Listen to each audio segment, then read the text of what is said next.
Welcome to Shorthand Dictation Practice. Today's dictation, Shorthand Transcriptions, by Sir Kailash Chandra. Transcription number 10 at 100 words per minute. Get your pen and notebook ready. We will start the transcription in 5 seconds. 5, 4, 3, 2, 1. Start. Transcription number 10.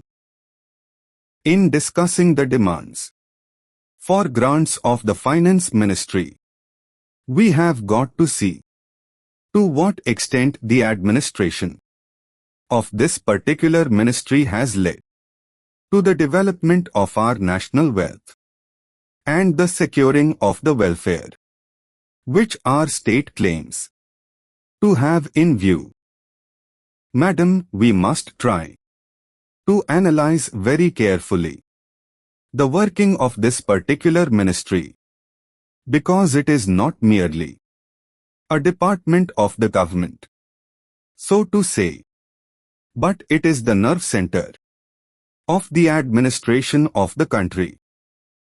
I would like first to refer to the role of foreign capital, because in determining the manner in which the permission of capital issues has been granted by the particular administration, we should keep in our mind to what extent the interests of our nation have been served.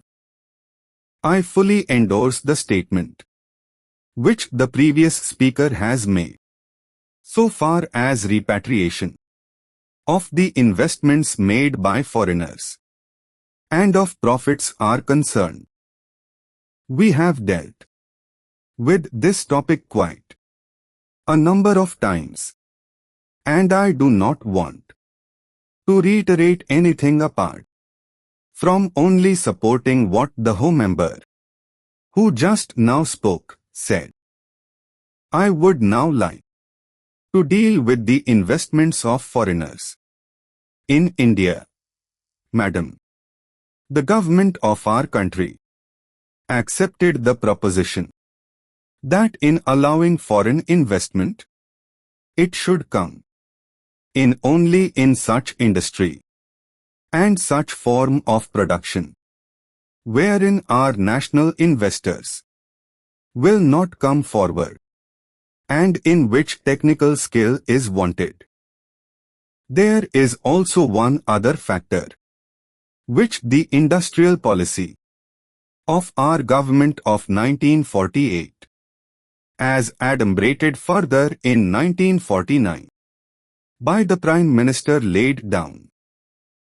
It specifically said that the control and ownership of such concerns should, as far as possible, be in the hands of Indian nationals, and the technical know-how of our country should be developed.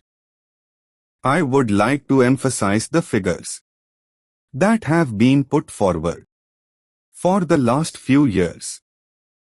From 1947 till the end of 1952, or the early part of 1952, it has been reported that 19 crores rupees of foreign capital have been allowed to be invested in our country.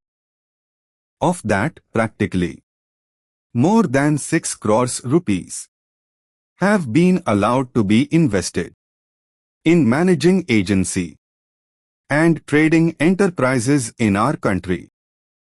So far as the government policy is concerned, we find that a sum of 4 crores rupees has been allowed to be invested this year. We do not know how it is to be used. We have been told that during the period 1948 to 53, nearly 35 lakhs rupees have been allowed to be invested in textile machinery and generally in the textile industry. We have seen to what extent cotton and jute have been dominated by the national capital, and to what extent they play the role as against the demand for them. We know further what the government is doing in regard to these industries and how the Indian counterpart in these industries are behaving. Then, why this further penetration of foreign capital? Even in regard to the expansion scheme, we find that paints, soaps, electric fans and machine tools are some of the industries where the government is allowed foreign interest to establish or expand their factories.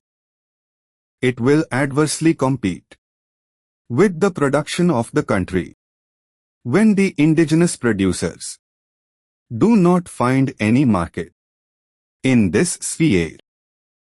Therefore, we have got to see to what extent the capital issue has been regulated by this government and particularly by the finance department so that the national well-being of the country could be guaranteed. Then, we have got to look into the fact as to how far the new industries are allowed to function. So far as the oil refineries are concerned, some of them have been established and some more are going to be established very soon. In the control of the administration, the Indians have no share. There are only preference shareholders, and they have no voice in the management. So far as the administrative aspect in this industry is concerned, the most important part of it is the technical know-how.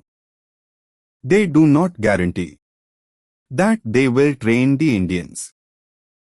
That means they say, even after 20 years, we will have to face the problem of the know-how in respect of the oil refineries. I do not know why the government are showing softness to foreigners in this matter. Then, we have another investment in collaboration with the Indian chemical industries for the manufacture of civil explosives. Here, as far as I have gathered, only 20% is going to be Indian capital. The majority of the shares will remain with the Indian chemical industries. Nobody else has been allowed to make any investment. It would have been better if other companies and private individuals had been given an opportunity to purchase the shares. Demands for grants a request for expected expenditure always used in the plural. Analyze, examine thoroughly. Nerve center, central point. Basic point, hub of activity. Capital issues, floating shares or sale of equity shares. Endorse, approve. Repatriation, transfer of money or a person from one country to another. Proposition, proposal. Adumbrated, outlined, indicated in advance. Know-how, knowledge, not anyhow. Counterpart, a person equal in status. Penetration, unwanted entry. Indigenous, belonging to one's own country. Regulated, controlled. Well-being, prosperity, good condition. Oil refineries, petroleum plants.